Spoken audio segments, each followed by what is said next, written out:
முருகன் 2 கையில கொடுக்கிறவரோ 4 கையில கொடுக்கிறவரோ 6 கையில கொடுக்கிறவரோ கிடையாது. 12 கையில தரக்கூடியவர்.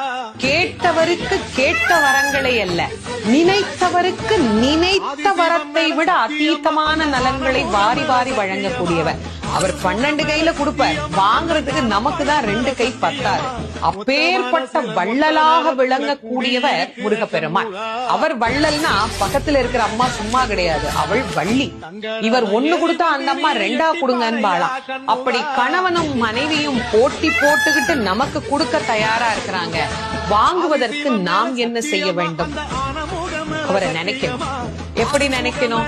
அரை நிமிஷமாவது நினைக்கணும்.